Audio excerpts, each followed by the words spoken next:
meu nome é Renan, eu sou estudante do curso de bacharelado em Ciências Sociais, na UENF, e bolsista de iniciação científica do CNPq, sob orientação do professor Roberto Dutra, também da UENF.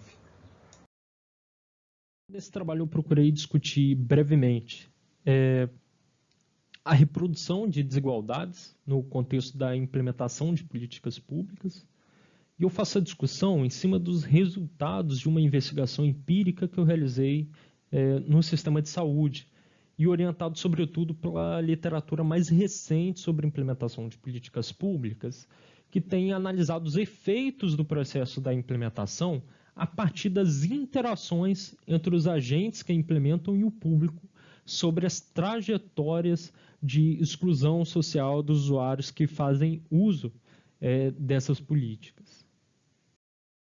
Trata-se de um estudo qualitativo de observação, com entrevistas também, em que eu pude observar o processo de implementação da política de saúde mental no município de Campos dos Goytacazes, no interior do Rio de Janeiro, mais especificamente no Centro de Atenção Psicossocial, Álcool e Drogas, o CAPS-AD, em que eu acompanhei a rotina de trabalho de assistentes sociais, enfermeiros, psicólogos, profissionais que trabalham na linha de frente desse serviço, na ponta do processo de implementação, em que atendem a população do município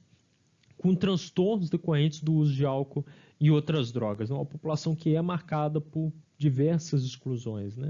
E a partir dessa observação, eu procurei compreender como esses encontros recorrentes afetam as trajetórias individuais das pessoas, o seu acesso, bem como outras disposições, como esses profissionais buscam moldar ou reorientar a conduta dessas pessoas.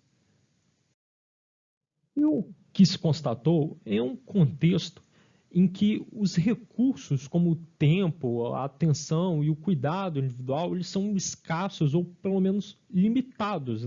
E os profissionais precisam constantemente decidir como distribuir esses recursos, Para isso, eles adotam algumas práticas e estratégias nas suas rotinas, como, por exemplo, a categorização dos usuários entre aqueles mais fáceis ou difíceis de lidar. E com isso eles buscam exercer algum controle sobre a sua rotina, sobre o seu trabalho, simplificando seus julgamentos e decisões, E, no entanto, eles acabam dependentes em grande medida dos conhecimentos adquiridos na sua própria experiência profissional, das suas redes pessoais, do seu próprio julgamento, que não se apoiam em critérios e diretrizes formais apenas. Porque o que acontece é que esses burocratas que atuam ali de frente, eles não são meros aplicadores da lei, de normas e diretrizes formais dentro de uma hierarquia. De acordo com a literatura que eu utilizo, trata-se de burocratas que gozam de um alto grau de discricionariedade, ou seja, eles têm um grande poder de decisão e autonomia para realizar o seu trabalho, sobretudo na interação com o público, por conta da complexidade da interação com as pessoas, da incerteza dessas circunstâncias individuais de cada interação, em que as normas e as diretrizes formais, pré-escritas, elas não são suficientes para realizar o seu trabalho em termos ideais, E dentro da margem de liberdade que eles têm, esses agentes implementadores acabam sendo responsáveis por fazer a política que é efetivamente entregue ao público,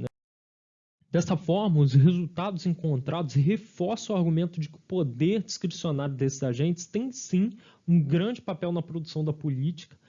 a partir de estruturas e dinâmicas de funcionamento próprias, construídas na dimensão dessas interações, e que podem resultar no fortalecimento de outras estruturas de desigualdade, somando-se a elas, mas se tratam de estruturas específicas, produzidas a partir de critérios que são relevantes para o processo de implementação, que buscam resolver o dilema dessas organizações, da rotina desses trabalhadores.